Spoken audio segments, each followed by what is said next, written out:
The town of Ashford, Massachusetts, was the kind of place people drove through without stopping. Old houses leaned on cracked foundations, and the rusted welcome sign stood crooked at the edge of the road. Nobody paid much attention to the history of the place until the summer excavation. It started as a simple restoration project. An old church on Hollow Street had collapsed decades ago, and the city council decided to clear the rubble for a park. Among the debris, workers uncovered something strange, a blackened iron box, sealed with melted lead, its surface carved with symbols no one recognized. The foreman called the town's historical society. That's how Evelyn Ross, a local archivist, got involved. The moment she saw the box, she felt it an unnatural chill, as if the air around it refused to move. "This isn't just a relic," she murmured. "This is a prison." Nobody listened. The box was taken to the town hall for display. That's when things began. 2 nights later, the first death occurred. Officer Martin found Caleb Peters, the site foreman, hanging in his shed. His eyes were wide open, mouth frozen in a silent scream. On the wall, burned into the wood, was a single word: burn. By the end of the week, 3 more townspeople were dead, each connected to the excavation. Whispers spread fast, dredging up old legends. People spoke of Margaret Hale, a woman executed for witchcraft in 1694. She had cursed the town with her dying breath, promising to return for vengeance. Evelyn dove into the archives. The records were scattered, but she found fragments. Margaret had been burned alive on the very ground where the church was later built. Witnesses claimed her spirit had been bound into a vessel, a hell box, to prevent her from escaping. And now someone had dug it up. By the second week, the killings grew bolder. Houses burned without explanation. Black shapes appeared in the corners of rooms.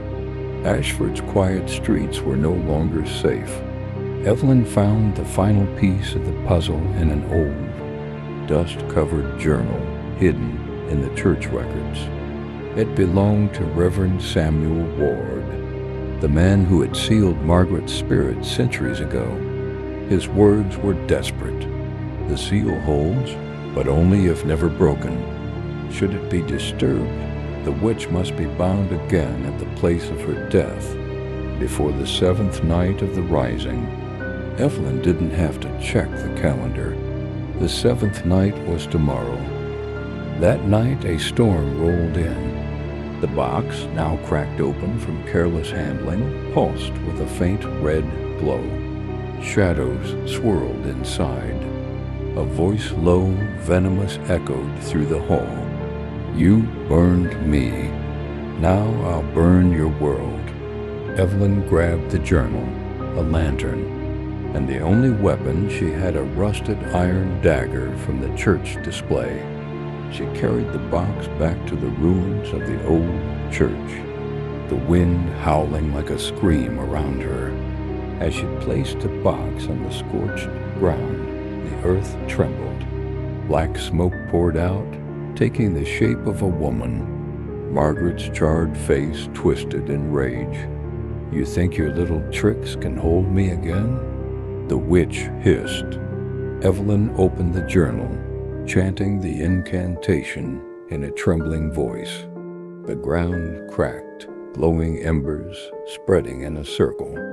The witch lunged, shadows lashing out like claws, but each word of the spell burned her form, pulling her back toward the box.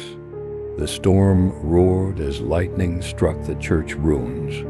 Evelyn drove the iron dagger into the ground, completing the circle. The witch screamed a sound that wasn't just heard, but felt, rattling through bone. Her form twisted, compressed, and was sucked back into the box with a blinding flash. The lead seal reformed, the glow vanishing. The silence that followed was absolute. Evelyn buried the box deep beneath the church foundation, sealing it with concrete and iron. She didn't tell the council. She didn't tell anyone. Ashford went quiet again. The deaths stopped. People whispered about the curse, but no one dared dig deeper. As for Evelyn, she left the journal in her desk with a single note.